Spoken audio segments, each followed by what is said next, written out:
Nice to be in orbit.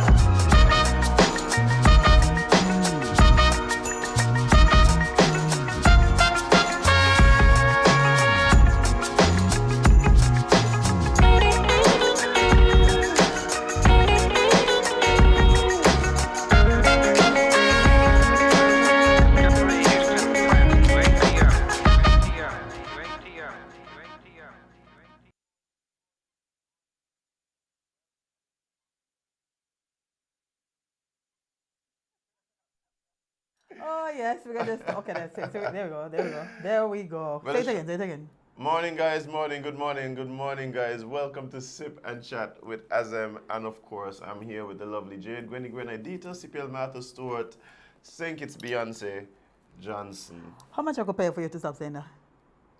I don't think there is a figure. Just checking. I Okay. don't think it exists. Oh, just checking. I definitely can't count that high. Mm. Yeah. I see. Well, you turn off the volume on this, but still hearing it.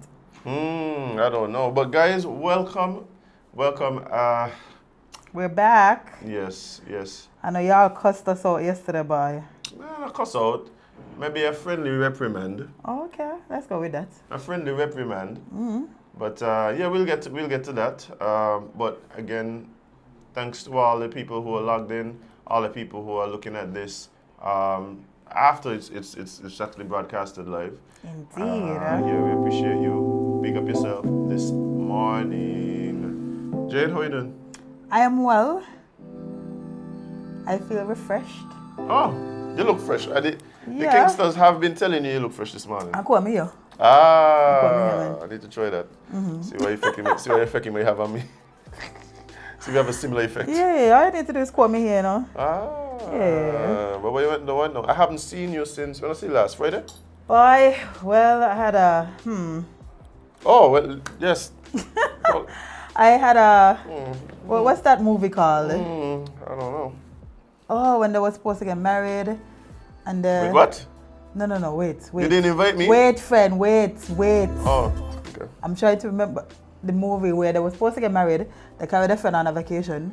They do all kind of things. They lose him. What's that movie called? Darrione? That movie is, What's that movie called? the movie with the guys who, Mike Tyson was in it. He had a tiger. Zach Galifianakis, however his name is. They carry their friend on a Las vacation. Vegas. Basically, the male version of Girls Trip. They did a girls version and called it Girls Trip.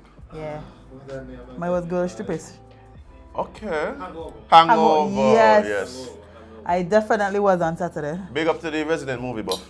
Yes, on Friday I went up by my good old friend Reefer to have some wine and play some Uno with my dad and Chrissy. Oh, this sound like a vibe. Yeah. Okay, this And is then- Friday, is it? Yeah, and then when we left by Reefer, we went to the strip to meet my other friend Hayden because he was leaving to go to Leeward Islands on Saturday. Leaving to go to Leeward Islands?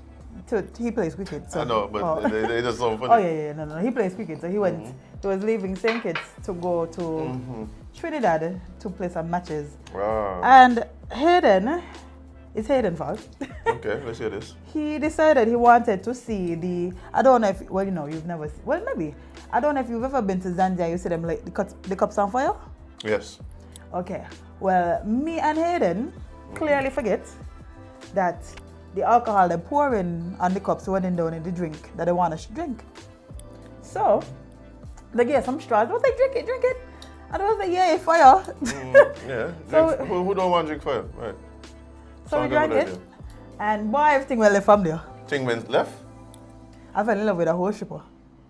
A ballerina stole your hat? Yes, a ballerina stole my hat. Big up Tamika one time. Oh. Okay. Yeah. I was all loved up in the club. Oh, good times. And then I was dying all the Saturday. Kingsters approve. Yeah. Definitely. Yeah. Then I was let me tell you something. As a non-alcohol drinking person, right? You will never experience what it is like to have a hangover in your 30s. Oh, no. It feels like you're close to death. I've heard the stories. Yeah. I've heard the stories. Apparently, from the time you hit like 29, 364 days, your body does something different. Full malfunction. With how it processes alcohol. Full malfunction, friend. Fully malfunctioning. Like Saturday, I sure I lose 10 pounds vomiting. Oh, what? Was that serious? It was that serious? When I was fighting for my life. Wow. All day. Not could have saved me. Not even really for good old goat water. Okay, if the goat water couldn't save you, then you were far gone. You was probably on the brink. Listen. Well, boy. And then Sunday, I went by my dad for food to chat with his friends. You know when all the gentlemen fixing things in the house, they invite all the friends them and cook. Right. Yeah. That's what's happening. Big up Yabs and Leon. Nice. No, y'all listening. I think that's something I want to see more of. Part of the issue for me is that I grew up, like when I was born, we were living in Connery. We went to Birdrock. And then now I live up on a hill by myself, right? Yeah. So I didn't have a lot of the community type, like daily activities. I would get that when I go by my grandmother who lived Malone Avenue. And when I go by my grandfather who lived in Tabernacle. So like Saturdays, Sundays in the summer and so was when I would get a feel for community life. Running around. And back then, factory horn used to blow because there was actually a factory. So, yeah, being up Taylor's Range, when the factory horn blow for 7 o'clock, I know you're supposed to be in your grandmother's house 7 o'clock. Look, Jade, if they could have timed how fast you ran from like, let's say, the top of Victoria Road to Malone Avenue, I am sure me and several other persons would have had world records. We was. Cause I like the road. Do what, girl? Do what, yes. One day in how your grandmother know you went there. Okay. So wash off all this. Smell the salt from a mile away. Smell what salt? Is it take it take me to recognize that you forget whitey when you're going to see water? Or you forget into lotion after. I washing off the sand, making sure every speck of sand gone, but she then was looking down like. Look a little whitey there, boy. You gonna with you? Wait. No, she never just licks. Oh, she didn't even ask where I went to just wash out one time. But you know what you're going next one, you know. I understand. Why y'all beating kids for going there? Y'all post on the island. It's not about going bare. It's about them not knowing they're going there? One, and going bare unsupervised. It's pretty dangerous. Oh, yeah, that. Thankfully. Small mercies. And so you get licks in return. Because it's like there must be a punishment. If it's not death, then licks. Yeah, I watched my mother bang my brother. Bang all of us actually when I choke on the ice. Who said you got choke on the ice? Clearly I was wrong. But that's what I'm saying. Like the possible consequence was death. Like I almost died and then I get licks right behind it. I mean, it would have been very funny that you die on something that literally melts away. God would have sent me back. Yeah, it would have literally just melt away. Like it's water. Like, Jade, come on. Be for real now. To choke on water is kind of crazy, Jade. No, listen. And it was full choke into it. It was one of them, you know, them usual house ice tray. Right. I was sucking on the ice and my brother tell me a joke. Yeah, bye.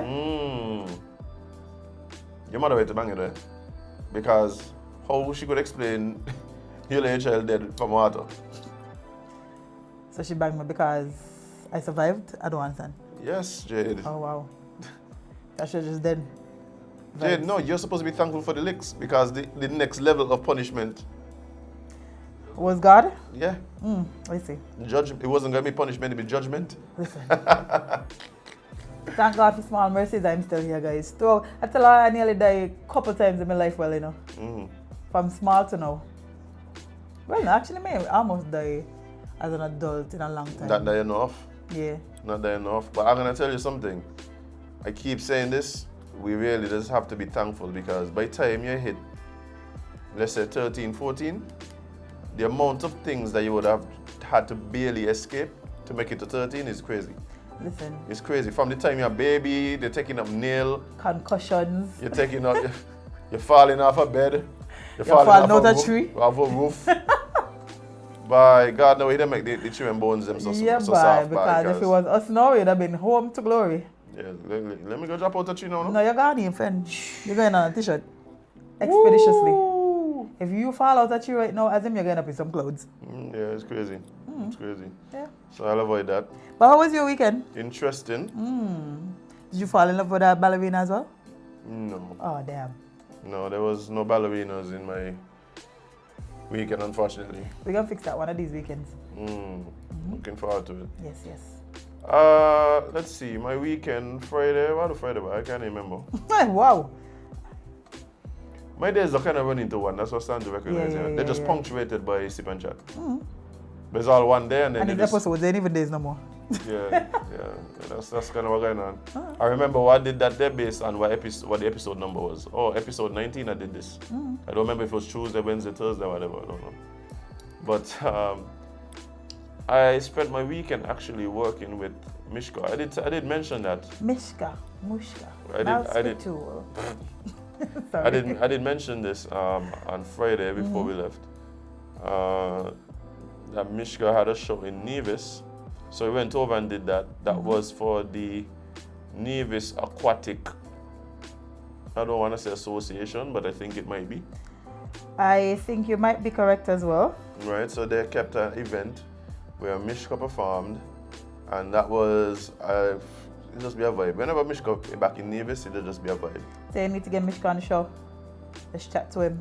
Mishka, yeah, I could probably get him to do a Zoom in. Son of the soil. He probably done gone back to Hawaii. I think he actually living in Hawaii right now. Oh, this is such an interesting white man. Yeah, he is actually. Oh my God. he is pretty interesting.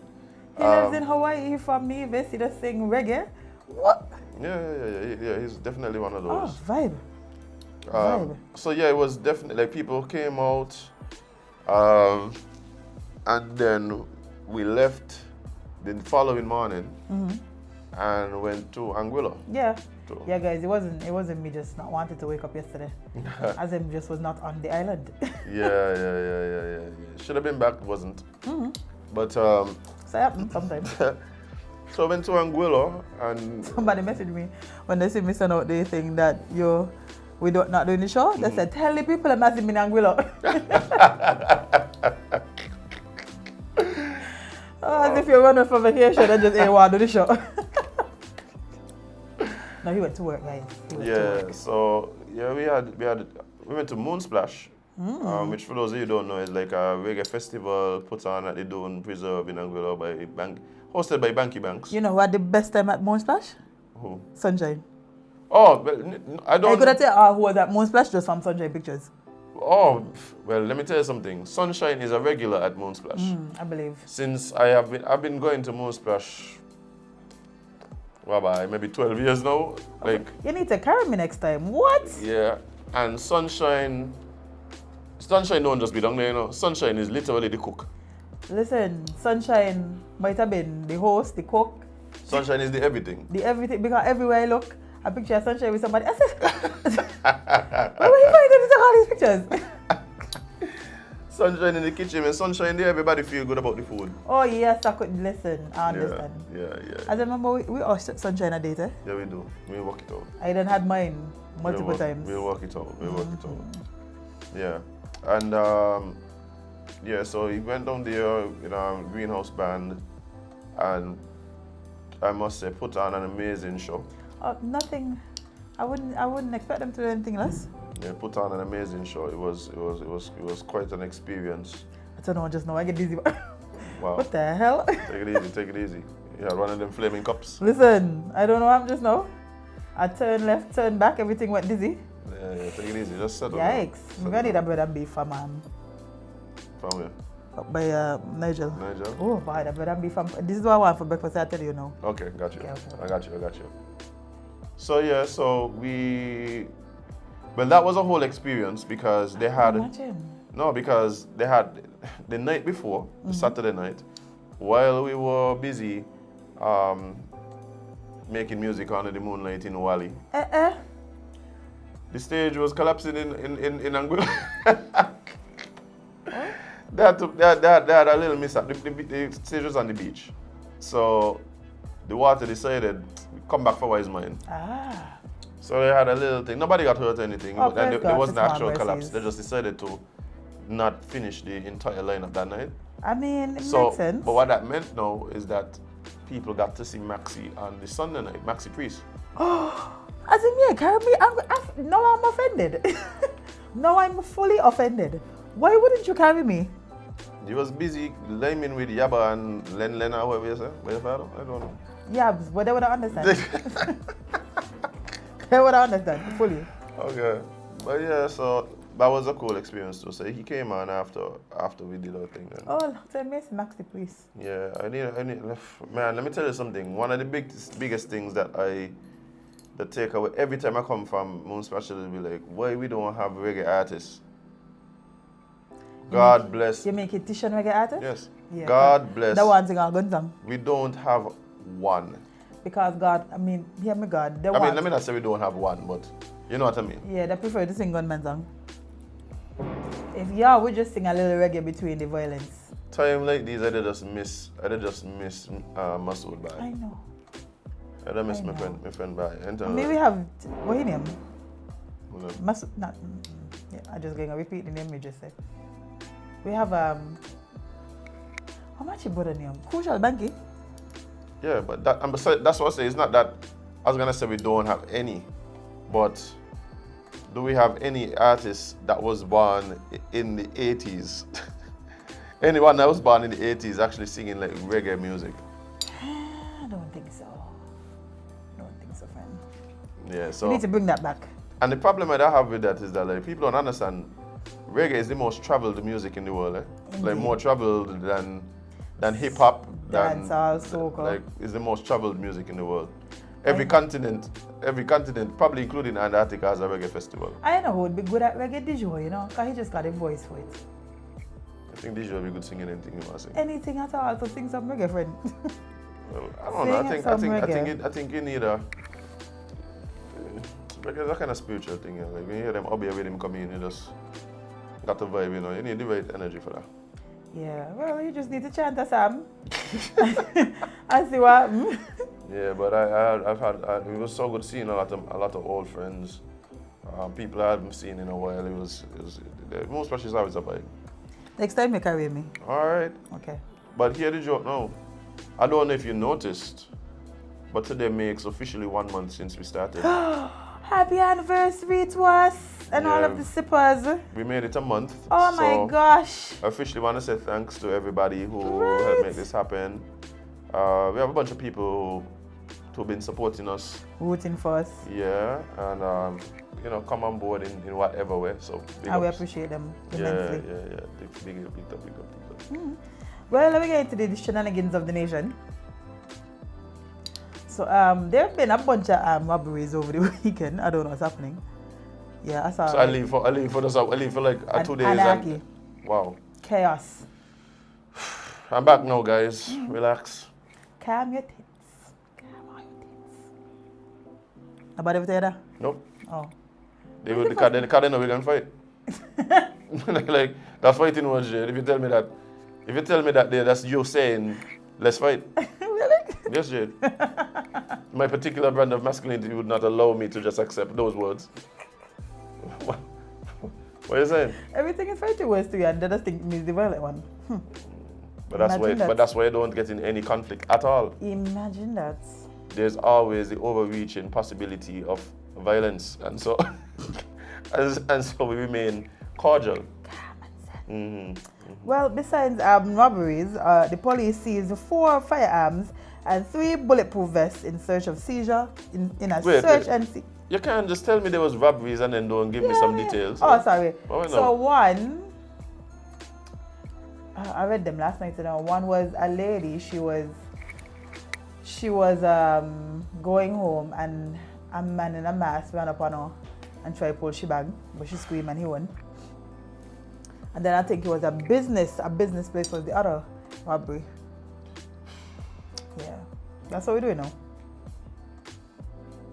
Whenever we see an uptick in these types of crimes, I always say it, and I always say it all the time, we need to start really looking at the reasons. Like, crime don't just surge because it's surge time. Like, me think crime don't work like with the zodiac calendar or something. No, I don't think it don't work with the moon and the stars. No, so I think there might be some contributing factors that we have to look into. Possibly.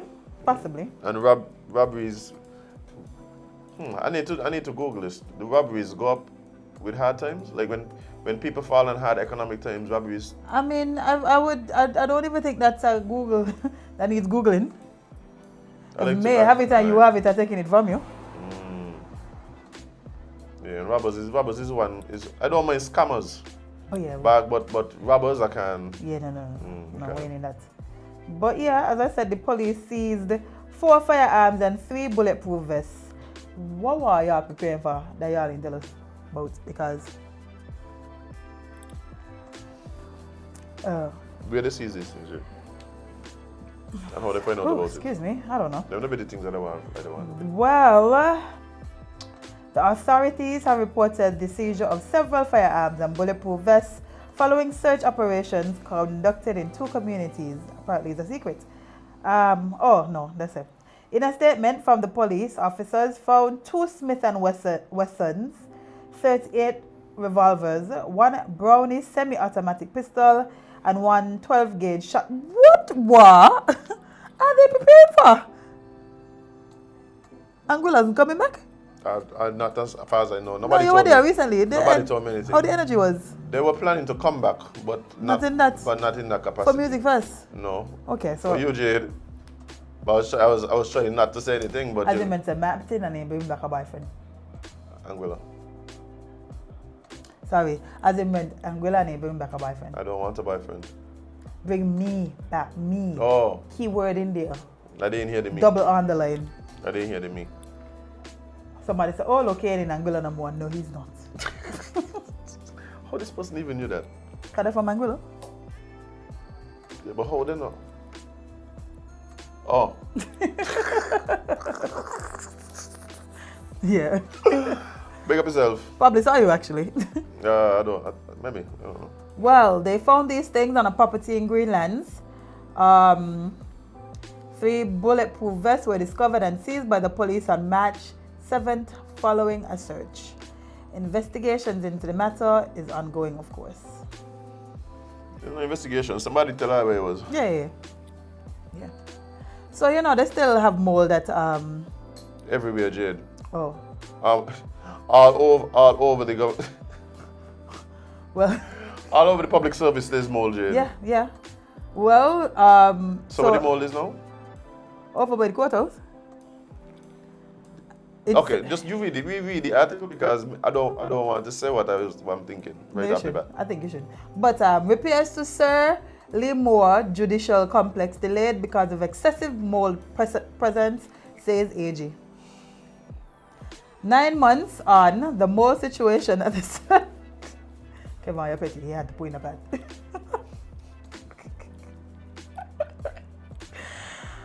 The mold situation at the Sir Lee L. Moore Judicial Complex still needs to be rectified. In updating the Parliament on the situation, the Attorney General of St. Kitts and Nevis, Honorable Garth Wilkin, said there is a delay in giving a full report on what work is needed to rectify the mold issue since the complex was closed in June 2022.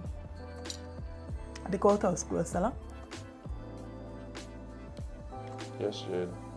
So I was in there hailing mold for a while because if it's so bad that y'all closed for 9 months. Everywhere, Jade. It's everywhere. The mold is everywhere. What is it? Why?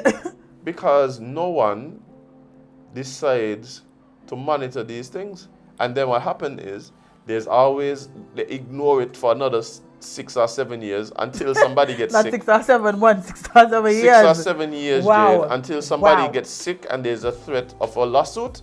And then all of a sudden it's like, hey, maybe we should address this. Maybe. And then, but I must say though, recognizing it now and actually doing something about it, that I can appreciate because Quite important. because we do have a way of looking away and like turning a blind eye to these things around here. People are getting sick. If you or your loved ones are working, Listen, in a couple of years, we're going to hear a commercial for no. compensation for mold in St. Kitts. No, Jade, maybe when the age you go back into private practice, you're just see a commercial come on. If you or a loved one has been suffering from mold as a result of being in a workplace full of it, Yes. please call 1-869 Save your lungs. Save your lungs. Ridiculous. But I got I don't work for government. I ain't gonna kill me. You may be entitled to a class action suit. Maybe. Speaking of class action suits, let's head over to SVG. Things happening over there. I think you would find interesting.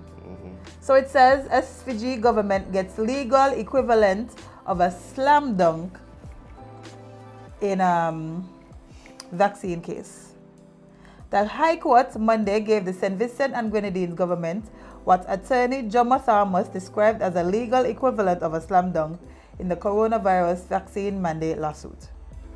High Court Judge Justice Esco Henry ruled against the Dr. Ralph Gonsalves government on all but one of the major points of the lawsuit that was brought by the public sector unions over the COVID-19 vaccine mandate, under which hundreds of public sector workers were deemed to have abandoned or resigned their jobs in December 2021 for failing to take the jab. The workers have maintained that they did not abandon or resign their jobs as the government claimed, and that they were dismissed. In her ruling, Justice Henry said the special measures rules made under the SRO, the vaccine mandate law, is unlawful, unconstitutional, and void. Jade, this has been... Okay, anyway. 'Cause there was another ruling in the USA. I don't know if you saw that one. No. Same thing, unconstitutional. Yeah, I think. But what I saw was that the SVG government, of course, they're going to try to appeal. Ralph, let it go, you're wrong. It's okay. A lot of the world wrong. You're the only wrong person in the world. Majority. Have I not been saying You have. that the best thing the governments could do is just admit that they were in over their heads, had no idea what they were doing, and let's move forward? That happening because that would mean that they would have to say, I am sorry. No, the problem with that is that we all have eyes, we all were there, we saw the wrongness. Our government was wrong because they wasn't there at the time. So what? No, we had the same government, we had a different administration. Yes. But then you want the current administration apologize for the... I think... Yes, that's how it goes. But I think he did it. Yeah, that's how it goes. Hasn't Dr. Joe apologized? He definitely had a different view on the Yeah. He started doing nonsense. and the border situation. Yeah, he saw I was doing nonsense out here, mingle to you. But every opposition in the world had an issue with how the government, the administration at the time, was handling the pandemic. So Every single one in every single country that has ever existed. There was no opposition that was like, you guys are handling this perfectly. Amazingly. Great job. 10 stars across the board. No, that's. So you think if it was the opposite, if our current administration was in power, they would have had to come out and apologize too? Because I think you're saying basically they would have handled it different. They wasn't going to mandate anything. No, I don't know what they would have done. We should ask him. No, but... Oh, we should ask him. No, but you can't really do that. Why? Why we can't ask if you were in this seat, what would you have done? But, okay, you could ask, but you're going to believe the answer? Well... we can't put into theory. Because his answer would be the things that he was saying. And then not only that, you give them the benefit of hindsight. So yeah, you could ask the question and have a conversation, but I don't know if the question, maybe I have an issue with how the question is phrased. Maybe the question. How would you phrase it? How would you have liked this particular thing or that particular thing to be handled during the COVID? Because there was a lot of things about incorporating rapid tests.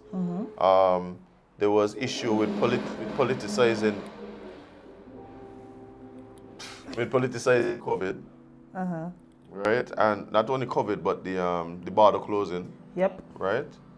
I think therein lies most problems. Yeah. Politicizing things. Right. And we politicize everything. Everything. And once things become political conversation and everything, then yeah, we lose. We're down a dark path. And we lose a lot of context because then people get pulled into their silos, their particular camps, and then is everything that we do we right, and everything that they do, they're wrong. They're wrong. And And our we wouldn't do position- it. and We we wasn't going to do don't- that, and we was going to do it better. And if you're from that side, then you have nothing of value to add to the conversation. And if you're from that side over there, well, I'm stupid. And then, so They're just straight stupid. yeah, that's stupid. Like I know what I'm saying. And it was like, I think the COVID situation was really interesting for the fact that across the political spectrum, you had people that shared similar views, right? It was one of those things that even though it was a heavily politicized issue, I do believe that there were people, because of the seriousness and the actual Ramification? yes, and the direct impact on their life, they had very strong views across the nodes. I don't think those views were necessarily based on left or right or PAM, Labour, It was Unity, just based on the Labour. fact that we all dying. So yeah, so people had different views on that. Because I would have heard people who would have been Labour talking about, hey, we need to close the borders, as well as saying people who were Labour saying, just open it up. Who dead? Who dead? Things like that. And, That's- and, that's vice, the and wo- vice, We and should vice, put that and on a vice, t-shirt. and vice versa. So We need to put that on a t-shirt as him. yeah, but the problem I'm having with the way these governments are choosing to handle the aftermath is that, like I said, it is undermining confidence in the political class, and I think that is going to have far-reaching ramifications. It's going to be they're creating a situation that they can't control.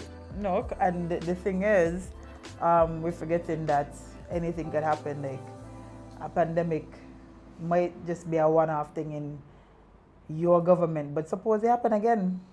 No, but I mean, even for instance, let's say it doesn't have to be a pandemic.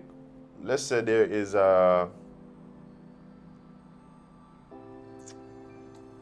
let's say there's a food shortage for some reason. There's a natural disaster for whatever. What do you mean for some? So when have it?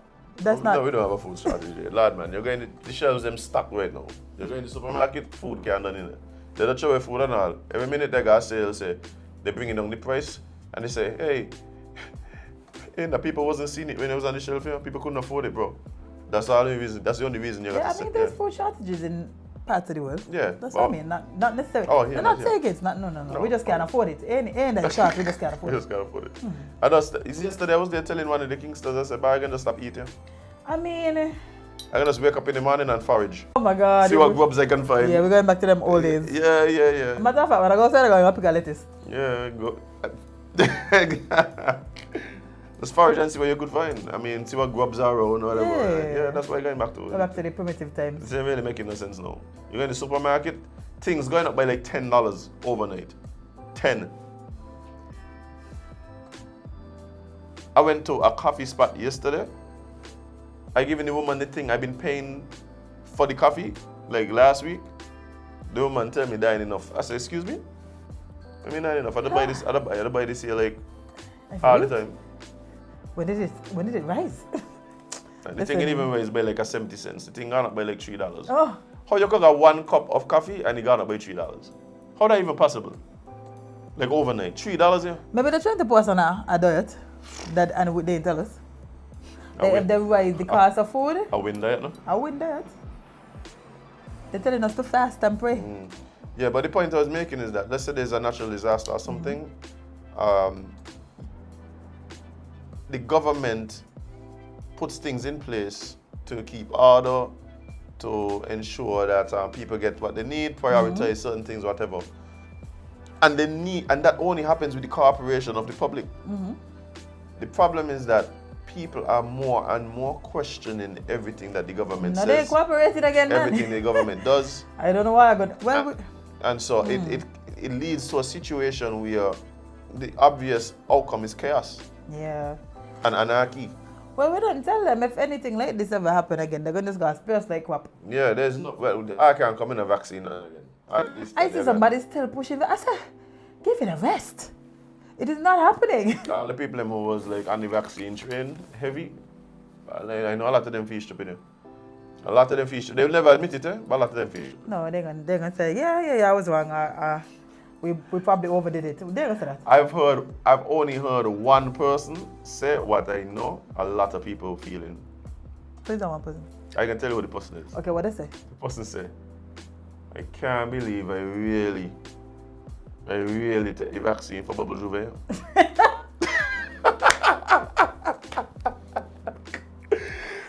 That is your reason? Partner said, but I still can't believe Boy, that mean that man they miss outside badly, boy. I can't believe I really take the vaccine for bubble juve. The man said that they were.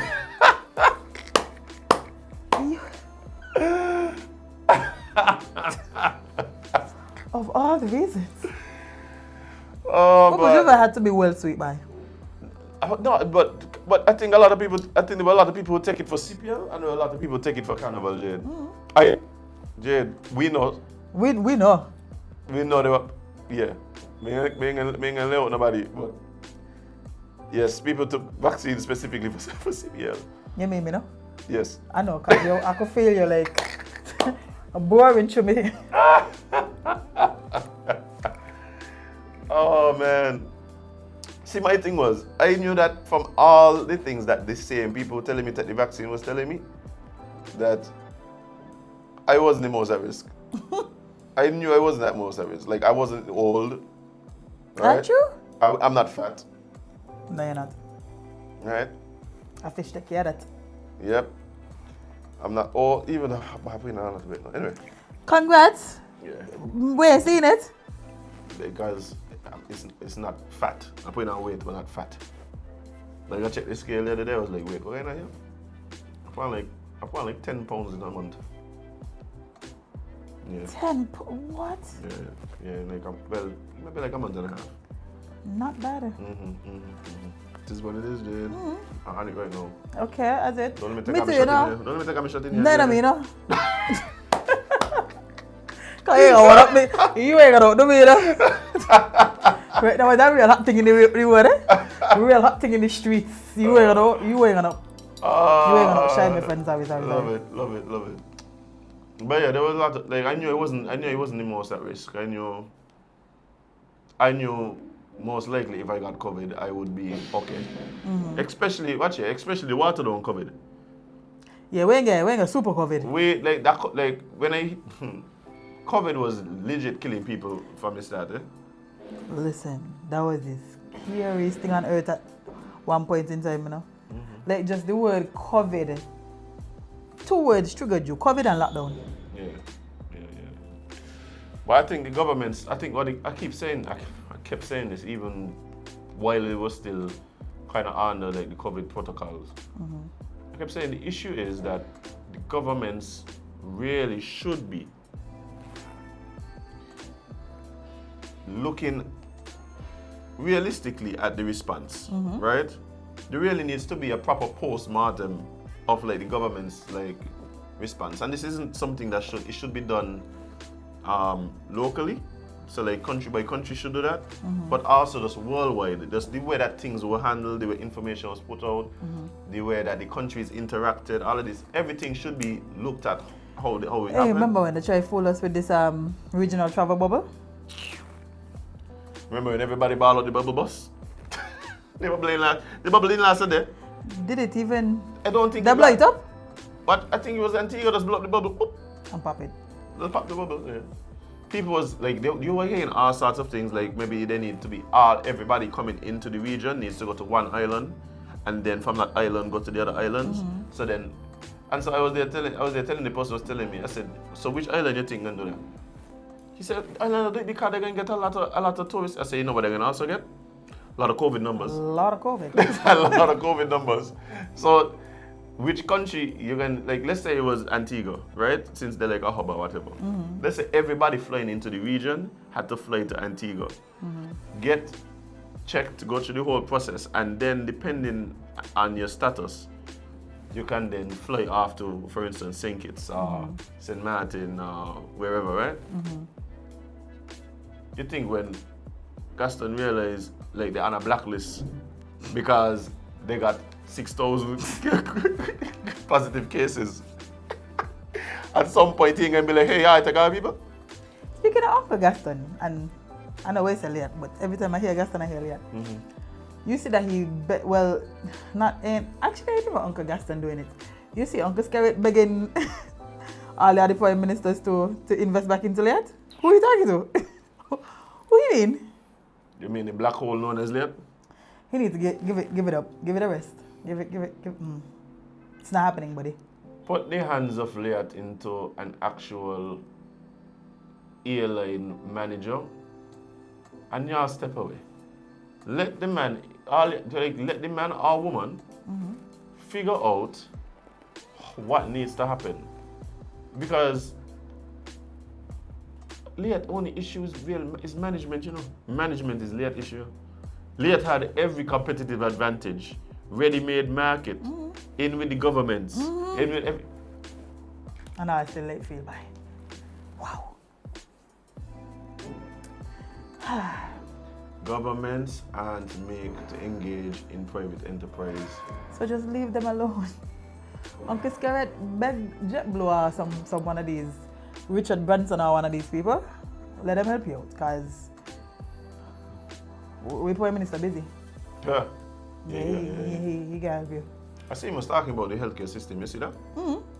I mean, he's the Minister of Health.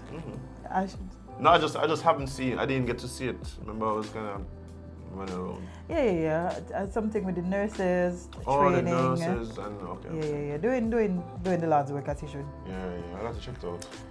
You see that website trying to that website doing everything in its power to try to slander the government by. And the creative which one you think I mean? Oh, okay.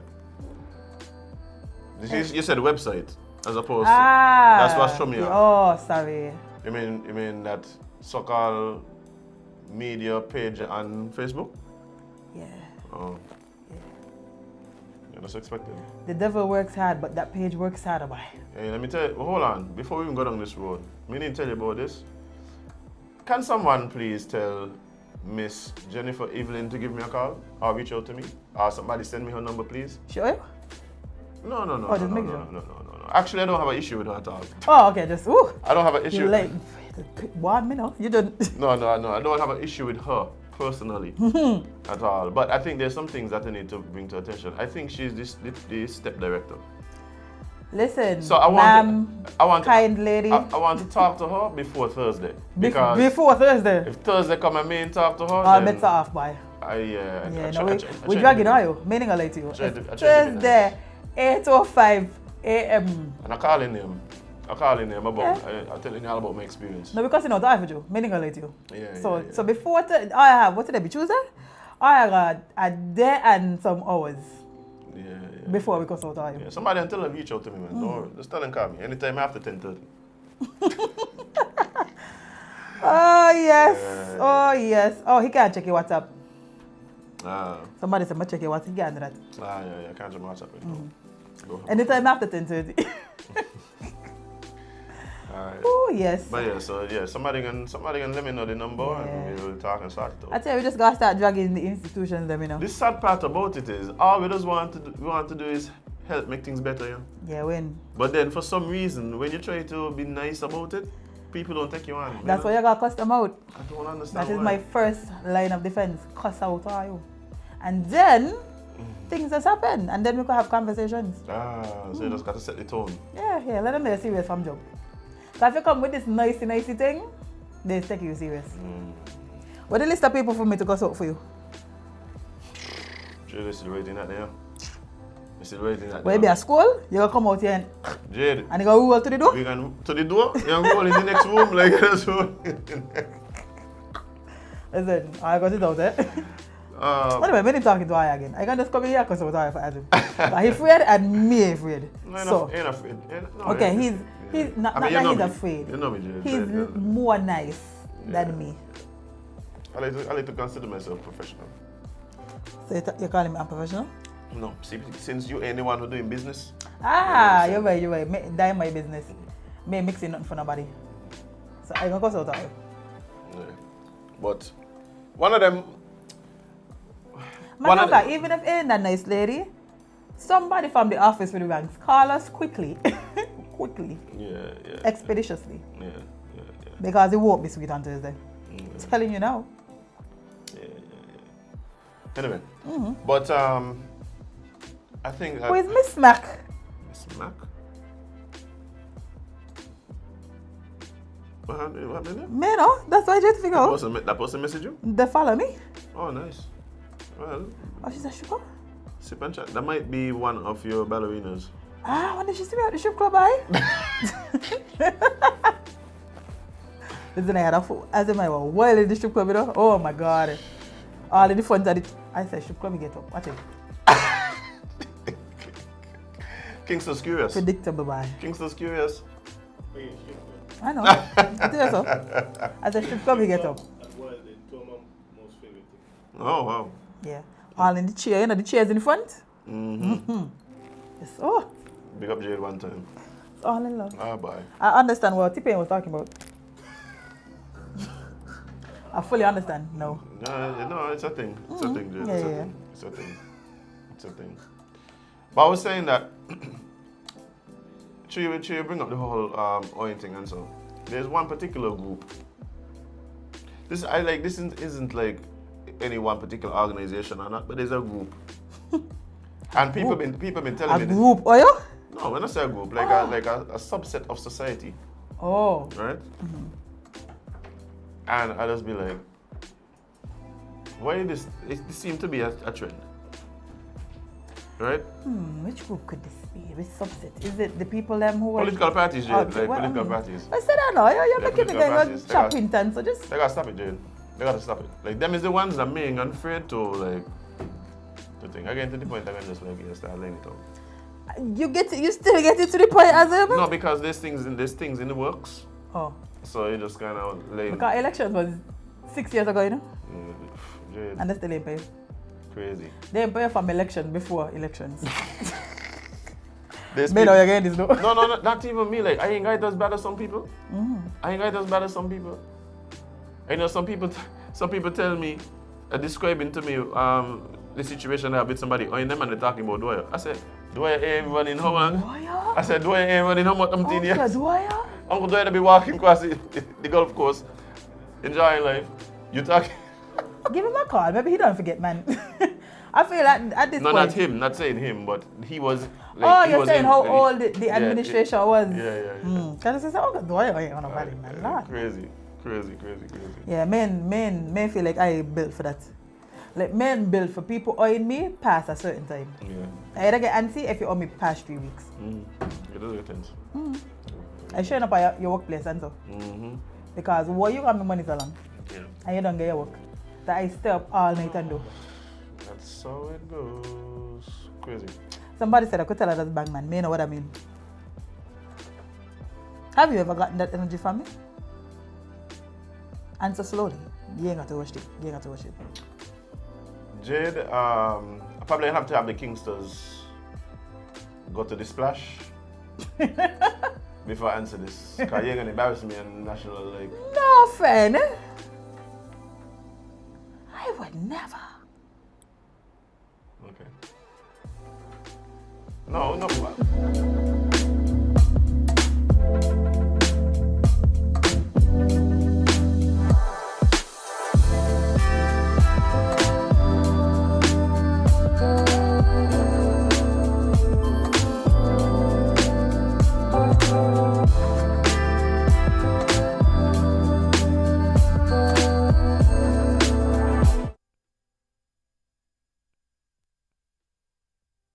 Like I was in here box up as So, guys, Why obviously, I answer Jade and I answer wrong. So, I have to deal with the consequences. I like Jade. I fix it back. I'm traumatized, Jade. I'm sorry. I'm traumatized. I'm sorry. Okay? My bad. You're feeling better now? I'm just glad people didn't see what happened. No. We can't have that type of violence happening on the street. Couldn't hear. That was good. I actually... Oh, yes. I could still walk around with pride. Yes, and no black eyes. And you know I have shades anyway, so they ain't gonna see. No, Jade, You think me know what a woman does do? Back to the man them in the belly? Say don't leave no mark? It's Oh, that was supposed to say that. You're talking about my experience? No, That's the next. Friend, this is a safe space. you mean 30 seconds ago? No, it's currently a safe space. No, you just backed me really 30 seconds ago and tell me that nobody gonna believe me because I ain't gonna leave no mark. You ain't gonna make none of the fans of Everybody yours saw when you lock off the stream, Jade. wait outside the door for me, you know. Everybody saw when you lock off And the then, stream. listen, I can't fight anymore. I have on nails. No. So, and I just do me here. You ain't gonna make them pull out the crystal, you know. You ain't gonna make them pull out one of my crystals, friend. Oh yeah, I'm all these crystals and Yeah. things. Okay, what's going on there? Yeah. Okay, vibes. But I think that, let me ask you a question, Jade.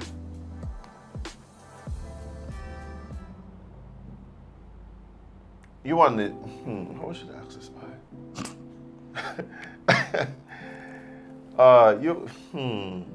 No, ask it, go ahead. Ask it however you think you should. No, I'm gonna ask it how initially was gonna ask. I'm gonna ask you this, right? Uh-huh. Do you see yourself, right, showing serious interest and having long-term relationship, something that you could build together with a guy who goes in and out of his masculine and feminine energies? Yeah. So that he's feminine sometimes? What's feminine sometimes? What I mean? Let's clarify first. No, because I don't see, that's the problem for me. You know what I mean? The problem for me is that I hear, like, for instance, you see how people suggesting that, oh, you're a bad man. I think what happened is sometimes people have certain traits that they attribute to masculinity, right? So then it's like, I think they're saying that sometimes they give off a masculine energy. I've been told that. Is that true? No. Okay.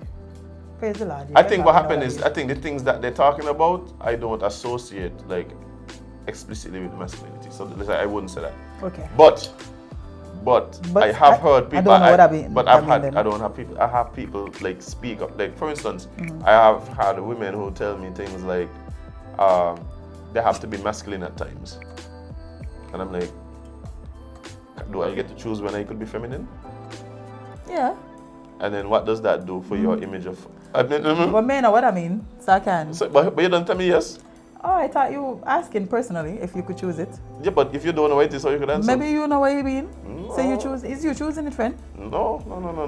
I just wonder based on what people say, because I was wondering if I could choose, like, because the implication, what's being implied is that they are safe to choose that at their will, and they could implement it whenever they want to, and I'm just like, yeah, man, if that's how it works. Man, know what? I can't answer because I do not know what that means. yeah, some of these things I just be like, Yeah, sometimes I'll just be like, let me just tune out the alphabet because I can't deal with it. I can't deal with it. You get really noisy. It gets really noisy.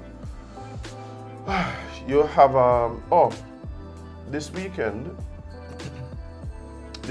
I want to do a quick shout out to Anguilla still, because you show me somebody from Anguilla there, and it's been on my mind. But there are persons who really are big sippers in some of the other islands. Yeah. Walking around the venue on Sunday, I kept running into people who either kept asking me for you. That's one. Y'all, we are not joined at the hip. That was just oh like, my gosh. Send me I'm Daddy. Azem Jade. That's like, good afternoon. Good afternoon. Hi. Nice to meet you. It's just Azem Jade. It's just Azem Jade. I'm just like, okay, cool. Good. Wow. Nice to meet you too. Yes, I'm a person with feelings. Don't know if you recognize that. Oh, yes.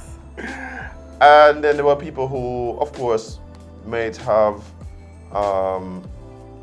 wanted to know where they could find us, just come, still people still migrating.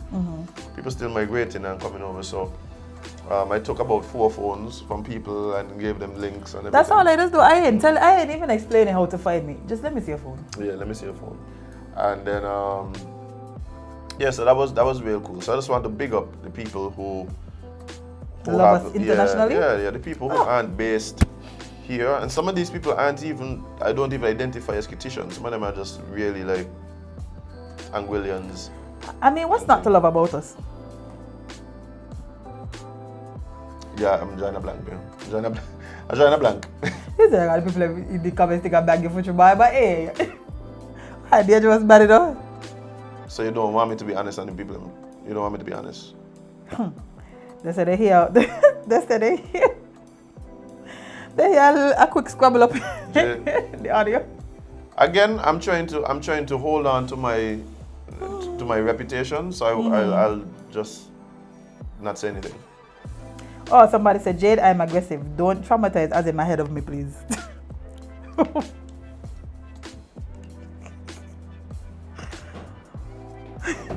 At least you know.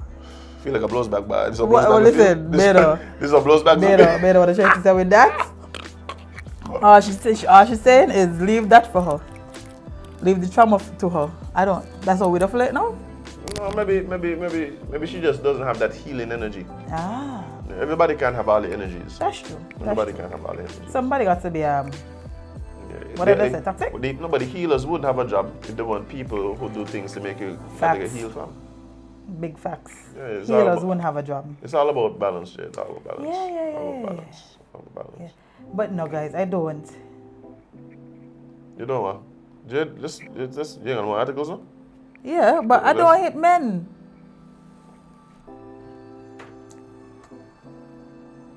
Don't say nothing. No, Kingsters don't say nothing. Is that right? Don't say nothing. Don't say nothing. That's fine. Maybe it just so. My child father shouting after me. He said I need to go get my license. Man, I said how that would help him in this situation. Like I could move me. He think I could just get up and just go drive off into the sunset? You have a car? I don't even have one of those. So I don't see what my license gonna do. I don't need a car. I don't need a license to walk. Let me ask you a question. Again, I think I asked this question a few weeks ago about cars being a luxury item in St. Kitts. Do you think it's a necessity or a luxury item? Sometimes it's a necessity. Depends. No, but who you are. That's what I. You can't tell me how to answer the question. Yeah, you're right. Thank you. I said what I said. Let me ask the people in the comments. Do you guys believe that a vehicle in St. Kitts is a necessity or is it considered a luxury item? Let me see what they're in here saying. I'm curious. Let me see what they're in here saying. Yeah, so because the reason I'm asking this is I think I could make an argument for it being a necessity. I think there's two factors for me that makes having a vehicle. I don't think, and this isn't just a random conversation. I think this has big implications for things like how they're taxed, so forth and so forth. Because if we determine that it is a necessity, then you shouldn't tax it the way it's been taxed. I want to make up for myself in that. Gas high, taxes high to bring in the car. I can't afford the cars here. Why you want me to get a license for? To watch it? To watch it while I walk? You could balance it sometimes, Jade. Leave me alone. In every time and every way you can walk. Which is my point. My point is that we do have public transportation, right? However, the public transportation does not service the entire island, and it does not service the places that it does service 24/7. Yeah. Somebody says a luxury for them. So they explain why it's a luxury. Because generally the argument would be that we have public transport. But again, the truth is that public transport doesn't service the entire island, and it doesn't run 24/7. No, I live on a bus route. I definitely don't live on a bus route. I would have to walk. As if they end up there. I'm telling you they end up there. It's literally a mile and a half. Yeah, they end up there for sure. So I don't know if it could be said that it's a luxury item for some people and not for some, because that's not how it works. Like when we're talking about like an economic definition of like a luxury item. Somebody says a necessity if you have children. See, again, there's, yeah. That's it. Like I don't. Necessity for where you live. I don't like wood art. Oh, I don't like ride on bus. When I was growing up, it was considered a luxury, but over time it became a necessity. I believe it's a necessity. If you're serious about doing business, things to spread out all over the place, the island small but in set out right. Oh my God, the layout of the island is atrocious, you know? Really? I think it's the exact opposite.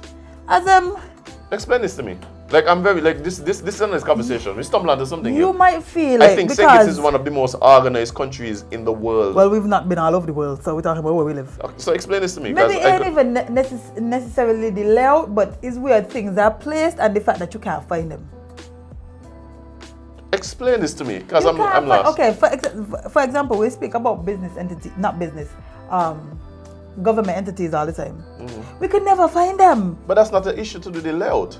That's not a layout of the thing. It's just that for some reason the government just like to rent things up and down the place and move it from here, move it from there, and move Well, it from there. that's a layout. No, that has to do with the layout, Jade. That just has to do with the culture of like they just like to put things up and down the place. And also, everything in Bastille, we have way more places that we could put things. They want to put everything in Bastille. But that's an issue. But for me, that does I guess for me. You don't think that's a layout issue either? No, you know I've been one of them who has been arguing for us to that we've outgrown Bastille. They said for business, yes. Necessity. No. They said the layout for business. I think that's what they're trying to say. Yeah, I don't think. Public transport is blocked from going certain areas. We got a lot of public transportation. Certain countries don't get any. So when it comes then it comes a necessity. Places like Stacia, case in point. Yeah, but I don't think you would make, and that's the point I'm making. So when people talking about necessity, I think the argument for it being a luxury is we have public transportation, right?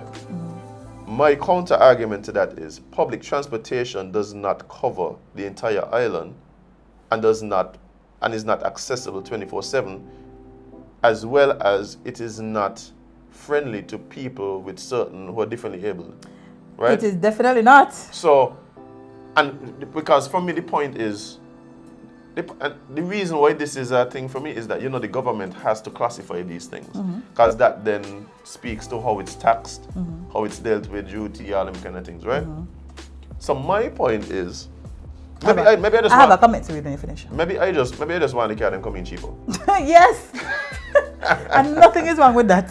So maybe that's why I'm saying that it's a necessity. But I mean, the truth is, I do believe that, for instance, for me, like I would not be able to function without my vehicle. But I don't think it's about me. When we're talking about how the government classifies it. So I think the government needs to recognize that until we get to a point where there are no restrictions, on where public transportation can go, right? There's no restrictions on, there's not really a restriction, but that the public transportation is accessible 24/7. That you can't then classify vehicles as luxury items. It has to be a necessity.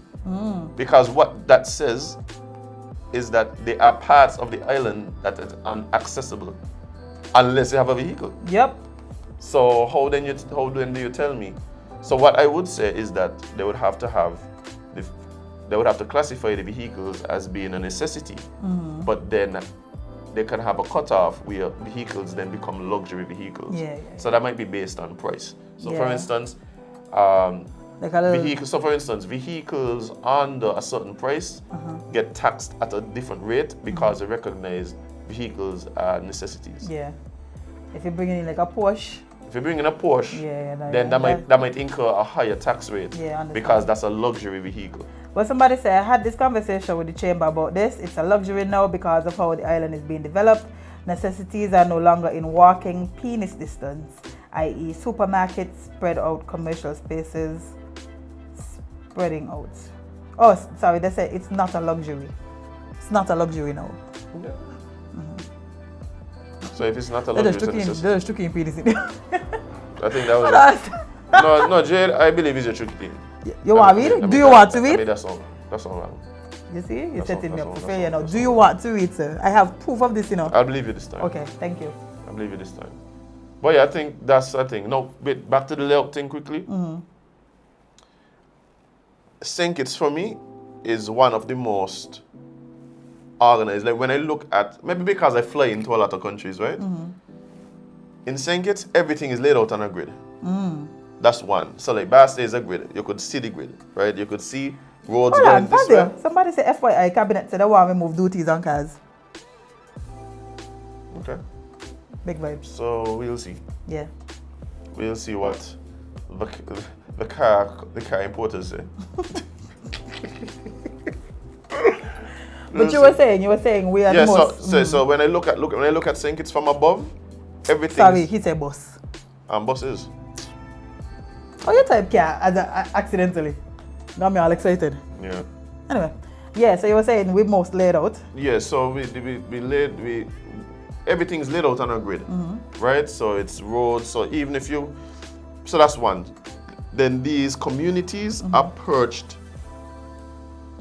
very much on the coast. We are very coastal people. So what happened is we have a big mountain range in the center, apart from the peninsula, really. Yeah.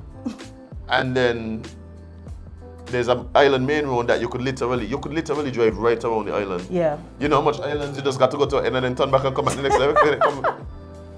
So we have an island main road that goes I see what right you're saying. around. Like, I see what we you're are one saying. of the most, to me, we laid out, but I understand what the person is saying in terms of, but no, not even that, because, okay, I'll use Anguilla as an example since I just come from there. One of the things that I always find interesting as a Kittitian going to Anguilla is how decentralized everything is. So basically, if you have to do business, you can jump off by one of the bus stops and walk towards the town center, and things gonna be somewhere. Like they're gonna be somewhere. Ideal. Right? Ideal. Right. In different places, there's not. Literally, we have all the banks in town are literally the Trotman. in a 1 block radius, basically. Yeah. In a 1 city block radius. There's only like a one-off bank that's like a bird rock.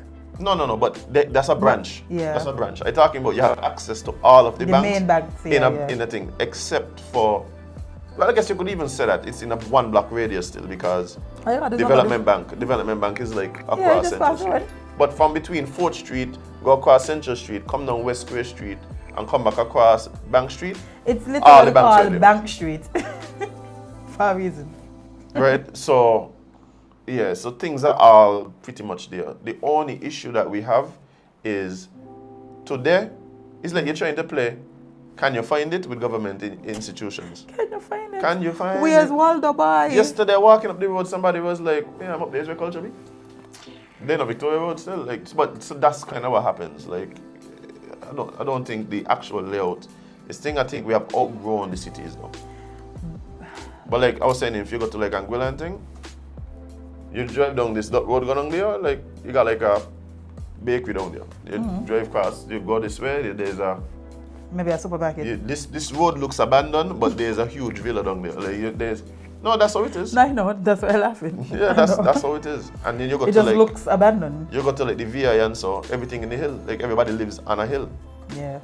Like it's just such amazing. Yes, thank God for the slave ship just dropped us here. They chose wisely. Well, St. Christopher gave us the name. They say it was his favorite island. Who? That's why they say we named St. Christopher. Oh, of the man that thief us? They say he liked the island. So it was his favorite one. So yeah. Well guys, we're gonna take a short break. We're gonna be right back with more Sip and Chat. Stay locked, stay tuned. Make sure you fill up your mugs and let people know that we're about to have some interesting conversation with some very interesting person. Yes, indeed. Alright, so stick and stay, don't go anywhere guys.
Hey guys, welcome back to Sip and Chat with Azem and Jade.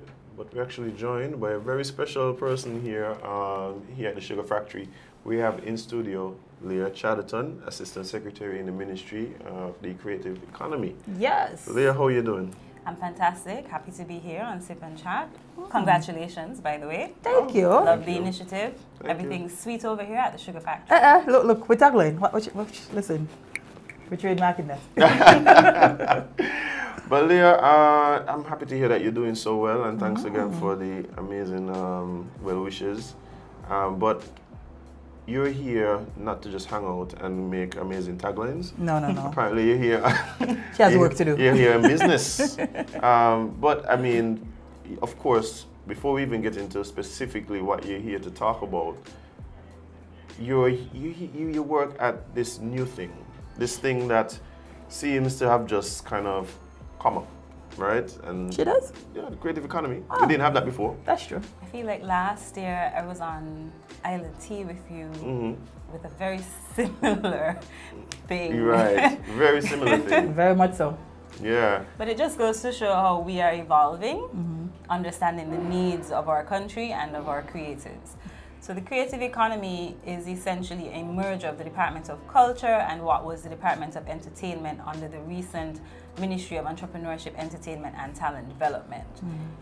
This new merger is felt to be a more streamlined approach to reaching our creatives, helping them to develop their talent and eventually monetizing that as well, working with the other portion of the entrepreneurship under small business and entrepreneurship, that ministry.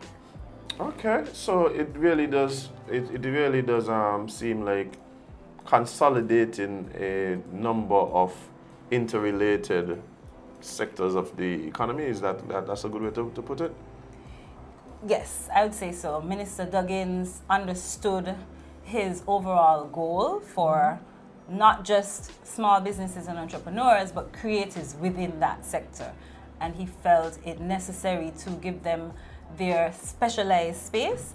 Although all of them come under his umbrella, all of his ministries will be working together to ensure that everyone that falls under our service is appropriately serviced. Okay, awesome. Yeah, and I think this is timely because for years we've been, as creatives, talking about how they don't really see us, how they don't pay any attention to us. You know, we just felt like we're here just trying to do things and nobody really recognizing our importance. Yeah. I think the recognition was there. Persons, perhaps. Have you been on Facebook? I try to avoid all negative things. But I certainly from the ministry's perspective, because while the name is new, the overall mandate isn't as new as persons would think. And from that perspective, what has been happening behind the scenes is a generation or understanding that creatives aren't just for entertainment, that they are business professionals and they should be treated with the respect as accorded with those roles. Amen. Yeah. I keep wondering what may have kind of sparked this, what we hope is a paradigm shift. And I'm not quite certain I have been able to pinpoint it, but then again, I don't really mind. To be honest, I don't really mind. I'm just happy to see that, you know, what you said is seems to be the mindset, and we're seeing that play out in political spaces, government spaces, that type of thing. So yeah, definitely. I mean, it's a global shift, certainly within the region as well. But as we move forward to diversifying our economic portfolio as a country, we have to understand that our human resource as a small island developing state is basically our most important resource. Yeah, And it's indeed. one that is being stolen, as I use the word stolen very strongly, because over the past number of decades, we have not necessarily accorded persons the respect, and with respect I mean the financial respect that comes with their talents. So they've moved away to places that they can be well remunerated for their services. Yes. But then what happens is we lose this talent, Right. and we lose the opportunity to diversify our economy. As a service-based economy, one that relies heavily on tourism, the creatives play a huge role in our tourism product. So we have to work hand in hand to developing them, not just for us, but for them as well. Well, speaking of work, you're here to tell us about some wonderful initiatives happening. Okay, we have our Creatives Connect coming up. It is a 14-day series of what we call town hall type setups, where we go to the community. So before, we've been trying to get the creatives to come to us, and we realized that we also need to go to them and show them because sometimes some persons it wouldn't be convenient for them. So we also need to make that effort. So we're going to them, we're going into the communities and making ourselves available to hear from them before we finalize certain policies and mandates that we're working on. We need to get the input of the persons who it will actually affect. Naturally, and I think they'll appreciate that, because sometimes it feels like laws and rules are just put in place for us to just follow without consulting the people who the laws and rules are actually going to affect. So it's good to know that you all actually want to hear from us and not just, making up stuff as you all go along. No, I mean, it's essential in any project to conduct a community needs assessment, and essentially this is what this exercise is. So we will be in your communities from today, March 14th, right down to April 4th. We have a series of dates. I can go over the community centers. So today we'll be at the Newtown Community Center. Tomorrow we'll be at the McKnight Community Center, that's the 15th. On the 16th, we head to Dr. William Connor Primary School. On the 17th, we head down to Old Road. I hear they're doing very well with football. Shameless plug. On Saturday, the 18th, we head to SP, where the best be, down at the community center there. That's not a little screen there, no? What little screen? That's on your screen there about SP the best be? No, it's just I have Sandy Point friends, and another shameless plug for my Sandy Point friends. Don't want to get this on. Yes, exactly. Next week, Monday, we continue down into St. Paul's Community Center. And on the 21st, that's next Tuesday, we head to Artlist. So as you can see, we're making our way around the country. We're not bringing everybody to Bastia. We understand that we need to meet them where they are. On Wednesday, the 22nd, we head to Keon High School. And on the 23rd, next Thursday, we go to St. Peter's Community Center. So these sessions are general. Everybody can come. You can voice your opinions, ask your questions, have one-on-one sessions with persons in the ministry if you want. If you don't want to be more of a public speaker, that's fine. And then from the 27th of March, we go into our categorized sessions where we have specific disciplines each day.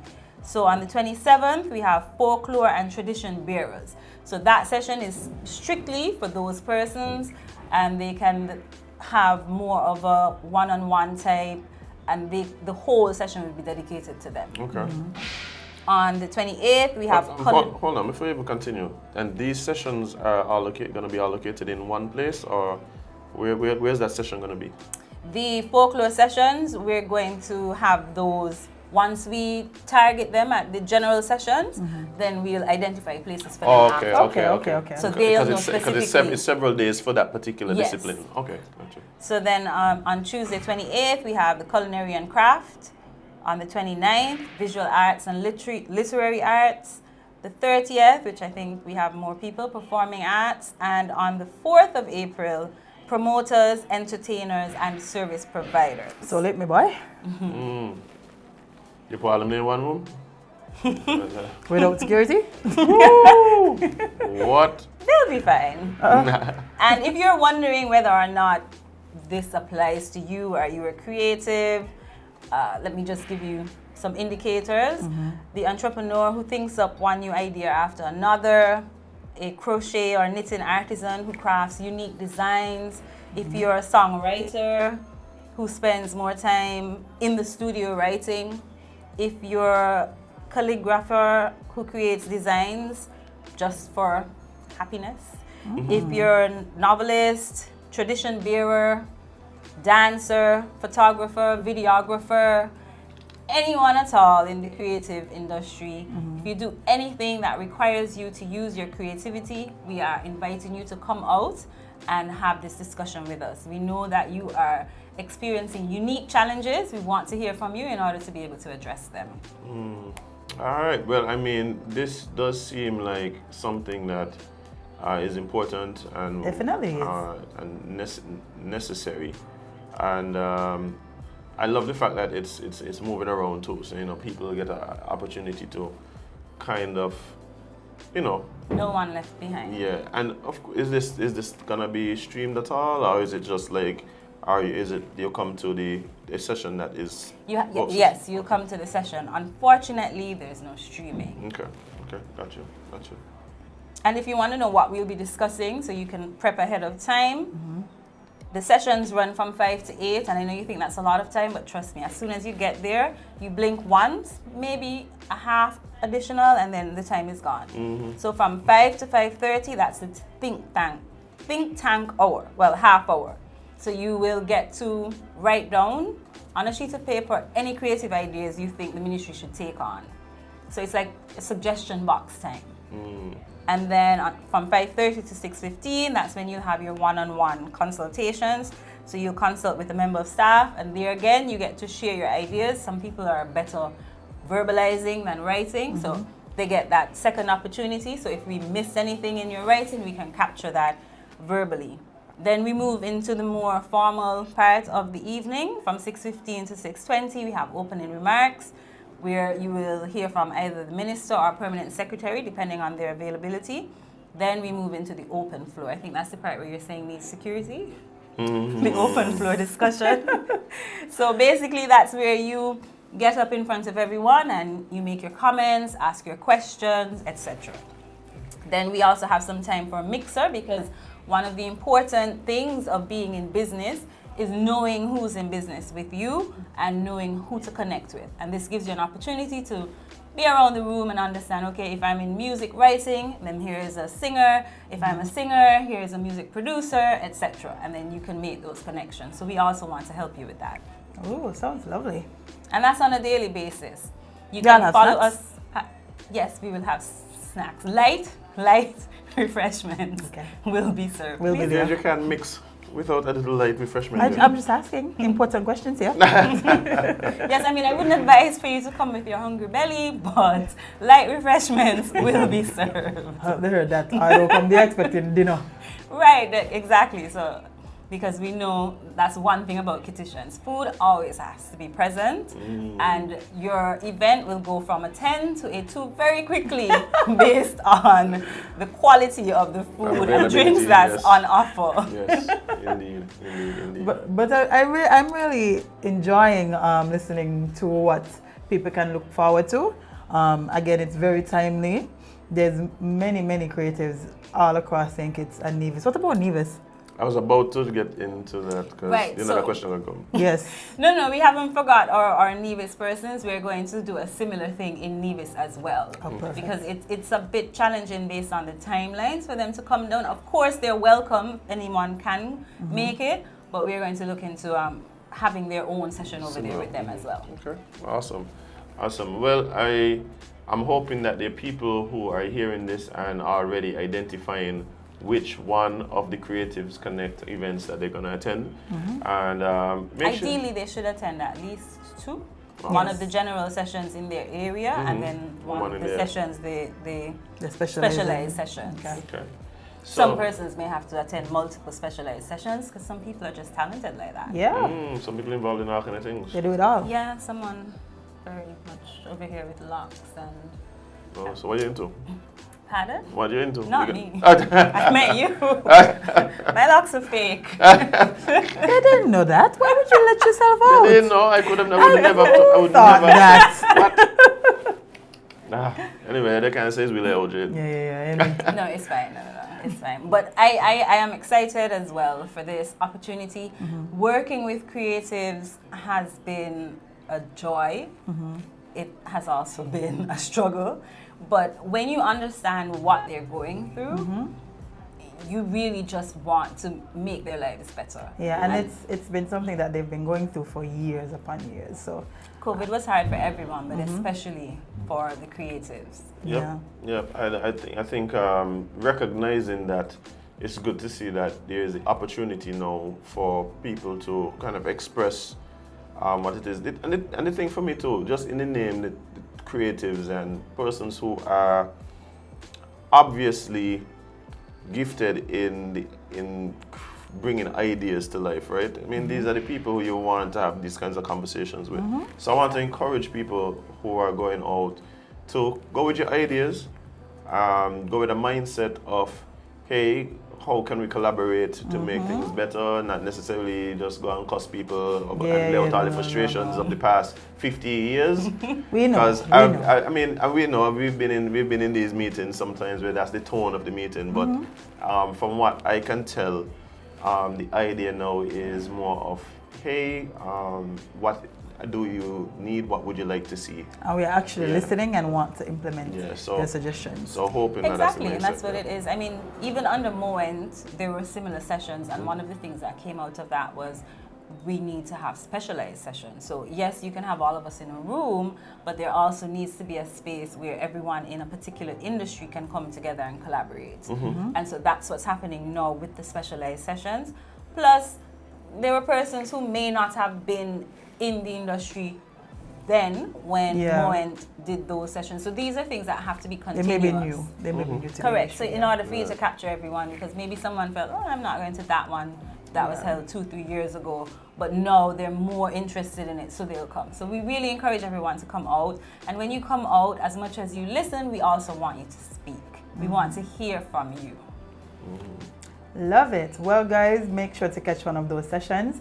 Where can they find more information? Oh, they'll be on our Facebook page. You can also get it from anyone at the Ministry of Creative Economy. That's located where culture used to be, or what was culture. That cannot help. We need locations. Upstairs in the circus, where I think the Palms Hotel. Yeah, I think they used to be there. So it's upstairs. But there's a big sign that unfortunately still says the Department of Culture, but it will lead you to us. Okay. And of course, you mentioned the social media, but you didn't mention the exact name of the page. What's the name of the page? The name of the page, I think, was recently changed actually to. It used to be the Department of Culture. Let me just confirm for you. All right. Because we want people to make sure that they're able to find information and Department of Creative Economy. That's what it's changed to. Yes, so you can find the calendar online on social media if you are interested. Share it. And if you're not interested, for you, perhaps you know someone who's involved in this stuff, and let them know about what's happening, so they could go ahead and be a part of these events. Yes. Yes. And it's for everyone. I don't think it. How much? What's the charge? Yes. $50, $80? What? Oh, there's no charge. Oh, it's free. It's free. We want to hear from you. FREE? FREY. Yeah. That there's so better. For real. But Leah, it's been a real pleasure, and I know people are looking forward to this endeavor, and they start today, guys. Today. Yes. Today we are at Newtown Community Center from 5 p.m. sharp. Please come on time. Please come early. Yes. Y'all need to start lying. Start lying. Put 4 on the flyer. They're going to come 5. But what about those who come for 4 and then have to wait until 5? Have some refreshments. They'll understand. Good point. Thanks for that. Yeah, so guys, we want to thank Leah. Leah, it's been amazing. You were supposed to walk with a friend. You didn't walk with a friend, but it's okay. You were quite enough. Yes. Yes. That's good to know. No, because I'm gonna let out because she was messaging me all weekend. Lord. Oh my God, I'm shy. Leo, what? I don't believe that. Not Leo. Oh, because I know Leo. I would never say that. Quite comfortable. Well, I am a shy individual. I'm inherently shy. As an introvert. I believe that. Yes. It's true. It was going so well. They started lying. I don't understand. What kind of shit we talk? You know what? I'm not even going to debate this. But yes, I am an introvert and I am a shy individual. But work calls, duty calls, we have to do what we have to do. You want us to talk about the other thing that we said we was going to talk about? No? Okay. I'm just checking. Yeah, we can skip that. definitely skip that. So I can leave here with a modicum of integrity and Integrity is overrated. I know, like who has that guy? But guys, it's been a pleasure. And thank Leah again for coming. And, Thank you for having us. Of course. Guys, go out, check out the Creative Connects. This evening is the first one from 5 p.m. At Newtown. So make sure you're there. But guys, we're going to take a short break and be right back. Go clean out your mug, put something fresh in it, and come right back with more Sip and Chat right here on the Sugar Factory. Stick and stay.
Hey guys, welcome back to Sip and Chat with me and Jade. Yes, we're still here. Alright, well guys, hold on there. What time you got, Jade? Hold on, don't say it out loud. Oh, okay. Yeah, we got time. To jump into one or two more articles? Yes, I know why you're very not? excited. I know you're very excited about some of these. Well, a man has been intentionally robbing banks for figures that you may not be able to guess. I am such a fan of bank robbers. Yeah. Well, you might be a fan of this one. It says a man intentionally robs bank for $1 so he can be sent to federal prison. Vibes. Yeah. Vibes. You see, I like harmless crimes like these. Yeah, vibes. Vibes. A Utah man robbed a bank for just $1 for the sole purpose of being sent to a federal prison for the crime. Last Monday, Donald Santos, big word skip over, walked into a Wells Fargo bank in Salt Lake City and handed a note to one of the tellers that read, "Please pardon me for doing this, but this is a robbery. Please give me $1. Thank you." Is he Jeff? Did Jeff rob this bank? Yeah, man. Please for $1. Sounds very Jeffish. Ain't gonna lie to you. We haven't seen Jeff in a while either. Ah, that is true. That is true. I hope he's doing well. I think he's down at actually the Yeah, he's Cardiff at home. Cardiff home. Yeah. Big up Jeff on time. Yeah. But that is interesting. That is a very polite note. I'm not gonna very lie. well crafted actually. Yes. I wonder who his handwriting was. Maybe the what they call? The teller? No. Who wrote a note last week apologizing? The cartel. Ah, yeah. Maybe this note was an extension of the cartel. So give me more of the story, because at this point I really want to know what the teller reactions were. Well, initially the teller thought it was a joke. I mean, yeah, Yeah, who robbing you for $1? with a very polite note. It starts off with "Pardon me." Pardon me, you know? My mother's here. Pardon me, sir, but can I disturb you for a minute of your time? I would like to rob your establishment. However, I just require $1. I got a story about this. I got a story to do with this $1, but continue. Where do $5? No, what doesn't mean? In Anguilla? Not me. Huh. No, what happened was that there was a particular time, there was a gentleman who would walk around town, and he was known for being quite a character. I think he's known amongst the people as Daniel Band. No idea who that is. You don't know Daniel Band? Yes, you're young. So Daniel Band apparently asked my grandmother for $1 one time, right down there in front of the post office. And my grandmother, being the good Samaritan that she is, went into her purse and only found $5. But she decided to give Daniel Band the $5. Daniel Band proceeded to cuss her out because he wanted to know, did she feel he was a beggar? I asked her for $1, not $5. I just needed $1. Why do you feel it necessary to give me a whole 5 of them? The audacity of your granny. Big up Daniel Band. Yeah, man. Where were you there? I with him. After giving him $1 and asking him to leave, he told them he had just robbed the bank and suggested they call the police. Yeah, that's probably a good idea. Yeah. You know, get this criminal off the road. Yeah. Hardened criminal. Oh, worst of the worst. Authorities said he reportedly sat at the bank lobby and waited to be arrested as bank employees were ushered into a back room for safety. Why? So safety from who? They closed on the bank and all of that because This dollar that the man tell her, the man literally ain't even brandish a weapon. He just tell her, when I give him the $1, just call, I rob y'all technically, just call the police. Why would you, they created a whole scene for? I don't think I could have been mad at it. I would have felt I would have laughing. No, Jade, I would have been feeling so stupid talking about going in the back room. Yeah. Like, why So what they here? did, the man come, asked for the $1, tell them call the police, took a seat, and what they do is left all the rest money there. They left all the rest money there. Unattended.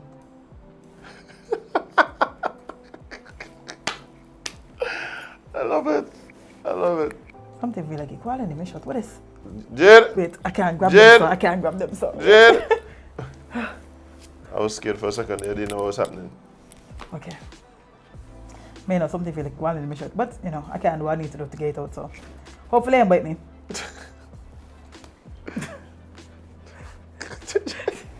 You okay? No. Isn't it clear? Nothing crawling in your shirt, Jade. You want to bet? There's nothing crawling in your shirt. Yes, I want to bet. Okay. There's nothing crawling in your shirt. So, okay, so they've I'll come ushered... back, Azem. Jade, gonna have camera to do things. Let me finish reading you this news report here. Okay. Wait, So, okay. let me see. Okay. As a matter of fact, this is one of the best parts about this, Jade. They're saying that the guy actually complained about the fact that the police were taking too long to arrive. He has places to be, people to see. The man needs to hurry up get to prison. According to the arrest affidavit, The bank robber said at one point that the victims were lucky he didn't have a gun because the officers were taking their time. The man said, suppose I was actually robbing the bank. The man was like, suppose there was actually somebody here robbing the bank, being violent. Response time is atrocious. Come on, what's happening? How is this? Oh my God. Oh my God. Let me see. Responding officers and a patrol sergeant worked together to enter the bank and safely arrest the bank robber. There were no injuries reported. Officers booked him into Salt Lake County Metro Jail on one count of robbery. Who he robbed? He robbed the bank, Jade. Oh yeah, that forget robbed what the he bank. said. Santa Croce was released from the Salt Lake Community Metro Jail on Wednesday, a week before the robbery by Utah Highway Patrol. This started to make sense now. The man figured like 3 square meals, a warm bed, friends probably in there. No, Jade, there are people who, because they have spent so much time in prison, that has become their norm. They can't readjust to outside. You mean Shushay? I wasn't calling that name, but anyway. That's what I said. Okay. All right, so this is saying police also confirmed he wanted to be arrested and sent to federal prison. Duh. Donald said he had done this because he wanted to get arrested and to go to federal prison. Donald stated that if he gets out of jail, he will rob another bank and ask for more money next time, trying to get the desired result to federal prison. Oh, so they didn't send, they released him. I ain't listening to the man, you know. The man said he wants to go to federal prison. So apparently he's not alone. There have been other instances where people have committed robberies or other crimes to have a place to stay in jail.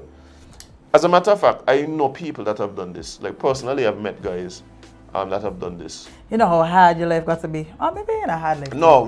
Maybe it's a convenience thing. When I was working in the US, I used to do this early morning breakfast for like underprivileged people, like homeless people and such. So I would always have these conversations with these guys. One of the things that I asked one guy how he got to Florida because he told me he lived in Connecticut.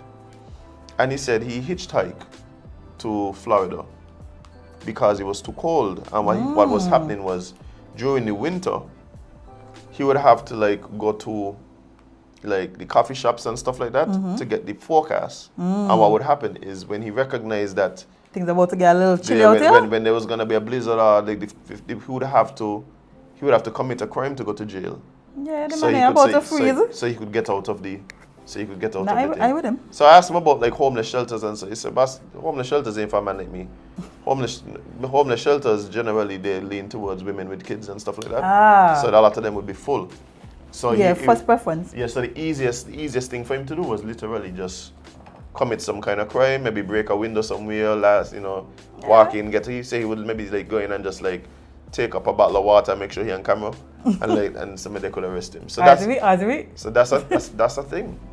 No, that's understandable. That's the thing. I know a guy here actually. Well, I don't know if he's alive still, but there was a guy here. He would literally just go into your house, rob your things, them.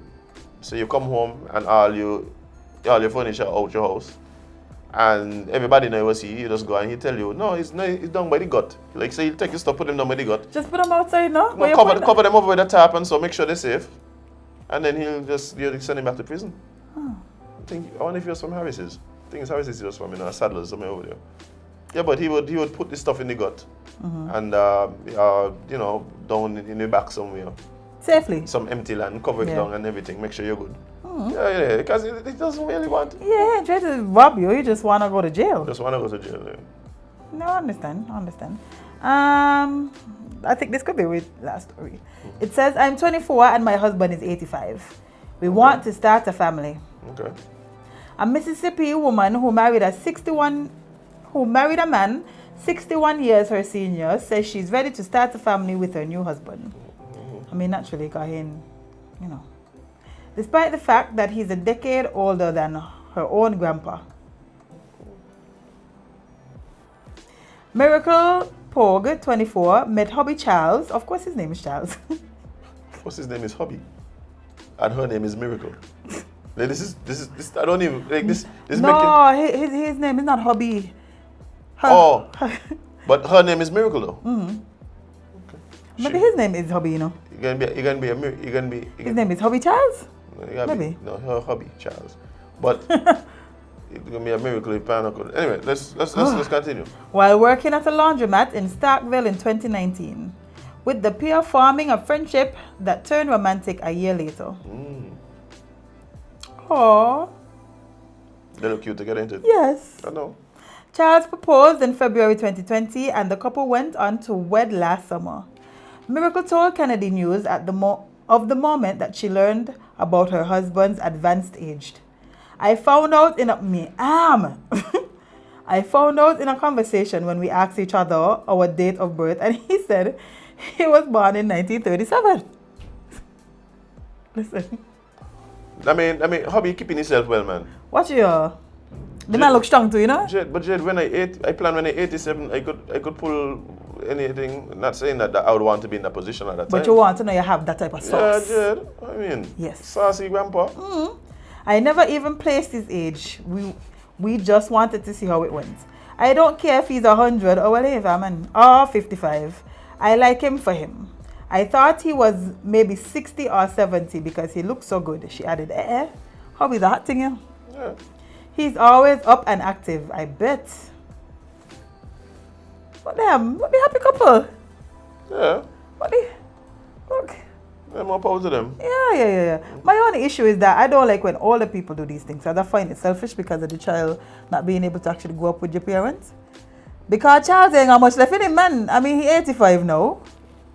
He got maybe a good solid 15 left. I agree with you. I'm just being the devil's advocate here. That's fine. Right? But people make the argument. Those same people probably wouldn't make the argument here. But they make the argument in some cases that would translate to. But anything can happen, Jade. You could get your child today and then tomorrow. Watch how much people just get the people pregnant, and then by the time the child born, they're done dead or they're gone jail or whatever. At least he out. At least what? Yeah, but also I think we're forgetting that the older the water, the more problems you may have. No, that's actually not true. No? It's the eggs. Oh, it's the eggs. Oh, he good, man. Child breed. Breeder. No, remember you're born with all the eggs, you know. Child's making new sperm every day. Can he? Yes, Jade. We continue to make sperm all the time. Charles, you do what you need to until do. Until they die in there. But his might not be too far, that's the problem. No, but he's making them today, I could tell you that. Okay. Charles, listen. If you and your wonderful wife decide you want to have kids, more power to you, yeah? Who is us to judge? No, but I don't even. Why people even like studying? Like, yeah, because you know, age, or she's too young and. Give me a break. People fall in love, and that's how love goes. The man happy and she happy. Who is I? The girl is 24. Yeah, she's an adult. I don't even know about just being an adult, but my thing is, at 24, you could decide who you want to marry. At 24, you could decide who you want to marry. Yeah. Stop stressing. Yeah, you think we got time for one more? Yeah, why not? Okay. So, dealers say they are struggling to sell looted artifacts from Africa these days. Come on, man. Come on. Well. We don't went through all of this, get this nice ancient art, and then we can't sell it? What would we do for then? Come on, it's a buyer's market. It's a buyer's, like, come on. What to the demand? Stolen goods is a buyer's market, you know? Yeah. What to the demand, man? Well, in June 2014, the art dealer Lance Estwissel paid over €500,000 for a Benin bronze leopard at a Christie's auction in Paris. I like that. Right? As one of Europe's leading dealers in tribal art, which usually means sculptures from Africa and Pacific and the Americas. He has been involved in several of the most important Benin bronze sales of recent years, worth many millions of pounds. Prices for Benin bronze artifacts looted from what is now modern-day Nigeria were rising when Estwissel bought the leopard, which is why he was confident he'll be able to sell it on for a good profit. But almost a decade later, he still can't shift it. Terrible. Telling you, it has been for sale for years, but it hasn't moved, he told Vice World News. What's changed since 2014 are global attitudes towards objects looted during the colonial period. The Benin bronzes which are amongst Africa's greatest treasures, have become emblematic of the debate around the restitution of stolen cultural property. Several Western museums in Germany, Britain, and the US have chosen to return their Benin bronzes to Nigeria, and those that haven't, such as the British Museum, are under uncomfortable scrutiny. Now that many prestigious auction houses don't want to touch these items. This is the new ethical climate. This new ethical climate has had huge ramifications on the legal private market.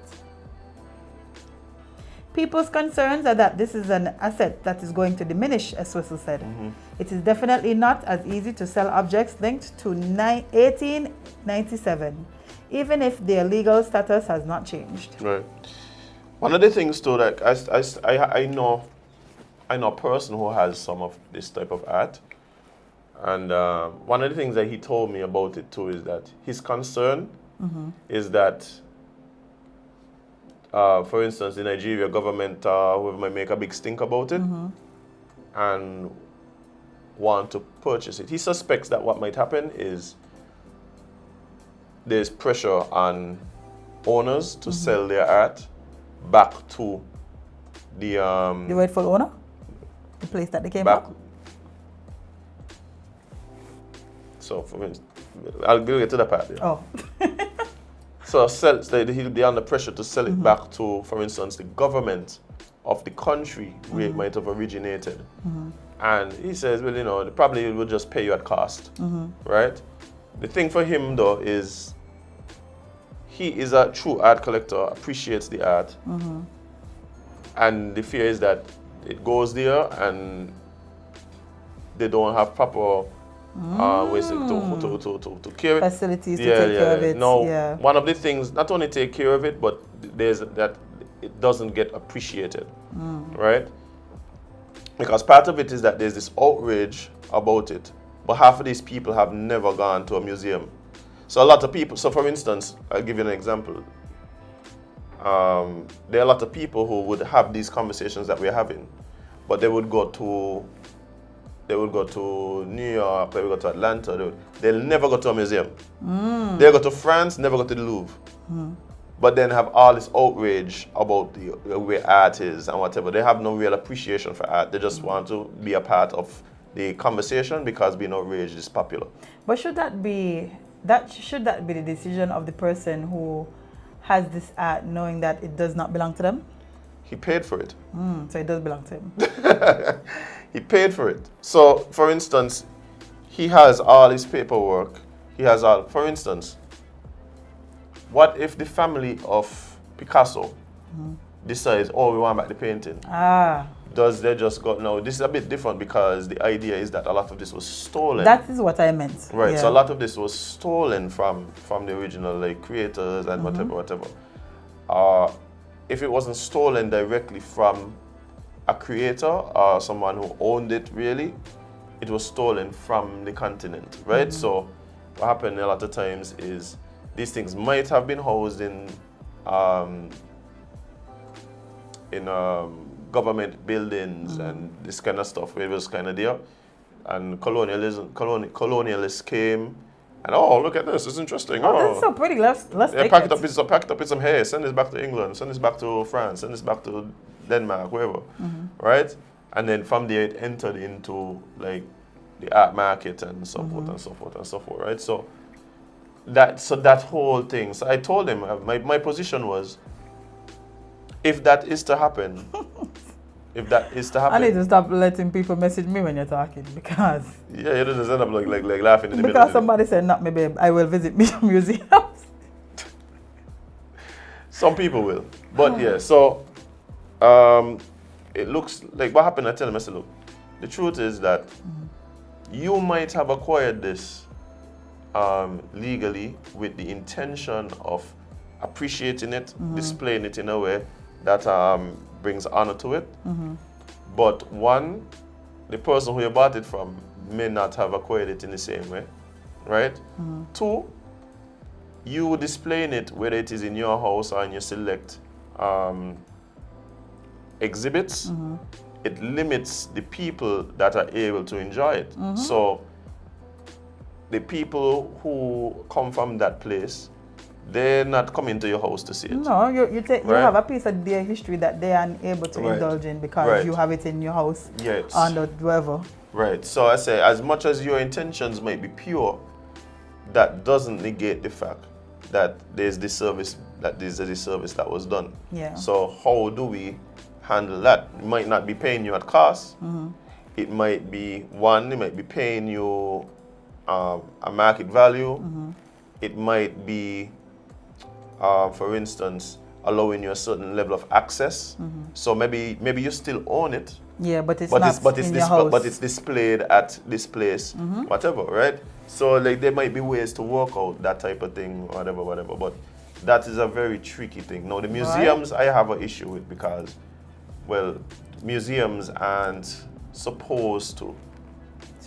are supposed to be in business like that, right? They are, but they're probably not supposed to. And so I think what needs to happen in those cases is there needs to be some level of collaboration between the museums, the countries where these museums are, the countries that have benefited from having this art here, by their Aboriginal art collection. For instance, if somebody has these art pieces and they're now valued at 5 million, 10 million, all this goes to the GDP of that country. All this plays into the economics of the country, right? So if those are now housed in this country as opposed to this country and owned by people here or owned by this government and so, those become assets. So I think what needs to happen is the governments, the museums and all of those things, they need those institutions, they need to collaborate with the countries of origin to ensure that the stuff is displayed correctly, that they have the proper facilities, the proper institutions, people with the proper skill sets, right, to be able to care for and display them properly. Yeah. They can't just be, yo, guess what? But they done here 100 years, why want it again? So that's not yeah, because it's more than just. Yeah, it's more than just a piece of something that you own. Like, this is history. History that lost to thousands of people because some white man decided, you know what, I want it more than you. Yeah, but I'm going to say this as well, and we need to really do better. We really need to do better. We don't value our past, we don't value whatever. Today is the funeral for Melvin Hewlett, right? Melly, right? And I'm really hoping that at some point in the near future, we're able to really archive and put aside spaces and just really document the legacy of these people. Yeah. Right? Like, he had a whole legacy. Yep. He had the amount of people. Like, watch it, when you look back at your life, you want to be able to say, me being here was for something. Yeah, I impacted the lives of so many people for the best, for greater good. But the truth is, the way people live in their life, they have it's obvious that they have no mind towards that. That is nowhere in their thoughts. When I hear people talk, selfish bad. It's nothing to do with contributing to something bigger than themselves or other than themselves, or something outside of themselves. Me. Yeah, so when you see somebody who obviously would have touched like so many people from so many different backgrounds just by doing something that he loved, like, to me, that is, we can't afford to just, hey, he was a good man and move on. Yeah, no. Right? We can't afford to do that there. Like, and I see it happening all the time. Like, we don't have like a ministry that does archiving. We have the National Archives. How's that going? Okay, so I want to big up Mrs. Ofahati. Yes. Like, she took that and was on her back, and it was, I think for a long time it was pretty much just her. You also have Zach. Right? We need to go visit Zach. Lord, Zach probably don't cost us a billion. Yeah, Zach. We need to go for sure. We need to go. I don't even know where it is, but I know where it is. It's close to Daddy office. Okay. So, no, they moved from there. For sure? Yes, that's the whole point. We're gonna call him. Okay. But you have some people that have really dedicated themselves to that. I have been of the thing, or also, well, Department of Culture. Wherever they are. No, but I don't know if that. I still don't understand how it works now. If it's like Department of Creative Economy, if we still have a Department of, I don't know. But they also have an archivist. We got Marlene one time. Oh yes, we need to see. I love having conversations with Marlene. We need to get her back on. Yeah. So we got Marlene one time. She's been doing a great job. I think again, it's a lot of lack of resources. Yeah. Like they don't have the resources because to archive everything about everything. Yeah, it can take a lot. But the only way that could even happen is if we as a people start to recognize the value in things. We don't value anything. No. So Zach is up at Buckley's by the mechanic shop. Okay. Yeah, I know it was up this area somewhere. Yeah. So. But we really need to. Oh, you got any else? Okay. But we really need to. This is last week. I didn't realize till just now. Look well manicured. But yeah, we really need to start putting more value on not only our people but our history. Those things, because it's the legacy of the nation. Like if we lose everybody who has been here, who has been part of creating our history, what we gonna have for our children? Who gonna teach the children about what St. Kitts used to be like, how we got to the where we are? Jade, how we got to a point where in St. Kitts it might be 2 or 3 people now to make 5. To make what? 5. What is that? Oh, I thought I was saying 5. No, bear in mind that I understand that the Department of Culture would have done a 5 making workshop and stuff like that. So but because they recognize this, like there were only a few 5 makers. I want to learn how to make hunters. Yeah. But 5 is a thing that is Kittitian, eh? Like across the Caribbean we're famous for that, and like I don't think we don't even value it. We need, you see, I think that's we don't value things. That's really where it comes down to. I think a part of our job, Azem, is to bring some type of awareness to these things. Like speak to the people who usually wouldn't have a voice. I think that's what our platform is for. So we definitely, all the people who know to make 5, all the archivists, the historians, all of these things, we will make sure that we speak to them because it's important. Yeah, I just hoping that we as a people, like as individuals, start recognizing the value in people, in the contributions, and in the products of their labor. Yep. Like we don't do that. We but, don't do that. But we can see how we can shift that. Maybe that could be our legacy. Hey, who knows? Who knows? Who knows? But it's time to go because my belly over here. Doing things? Yeah, they behaving like Uka singing. Bubbling. Kingston's one, so. But guys, on that note, we're gonna leave, we're gonna go, we're gonna disappear, we're gonna disembark. Thank you guys so much for being a part of what it is that we did here today. Big up to Leah Chatterton again from the Department of Creative Economy. And yeah, make sure you go out and check out the Creatives Connect events that start tonight. All right, guys. But alas, we've come to the end. You gotta go. Make sure you like, share, subscribe, follow. I can't even leave a comment because y'all been doing that. Yeah, leave a comment, guys, and share around. There's still some people who are looking up the best way to find us. So make sure you share it on your social media and let people know, hey, this is happening. They're back. It's been a month now, and I am so grateful. There's some of you who have been here from day one and have been here every day since. So thank you so much for being a part of what it is. If today is your first time, well, appreciate it. Do come back. Please. It's fun over here. Yes. It's a safe space. We have good times. Of course. We have good times.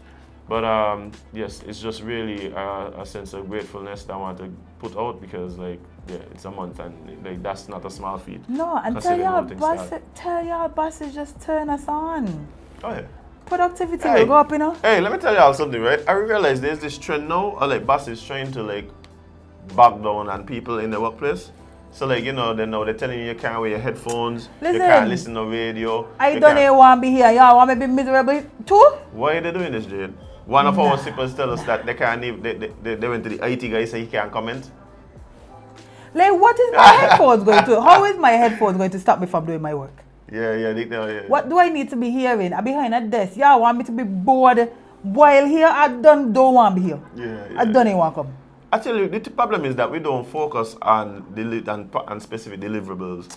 Let me know what I complete by the end of the day. Once I complete it, what you have to pay for? Oh, yes. And for those of you, I think somebody done said it. But, yes, anybody who knows who Miss Jennifer Evelyn is, yeah, reach out to me. Quickly. Yeah. Tell her she has a day and some hours. You're making it sound like it's like I want abuse of the woman. No, we're abusing of the woman. Okay, yeah. It's all about helping to... However, she can stop us from cussing out other people. So. Yeah. She got the key right now. Yeah, so she got the key. Maybe she wants the department to get us out too. So, it'd be funny she call us Thursday, but after the show. No, she call her and say, whatever you're gonna say. Say it. Say it. Say it for me. But yeah, guys, but thank you so much again. And of course, guys, please remember to spend more time living your content than posting it. And most importantly, remember you can't be everybody's cup of tea because you is not a mug. See you guys tomorrow.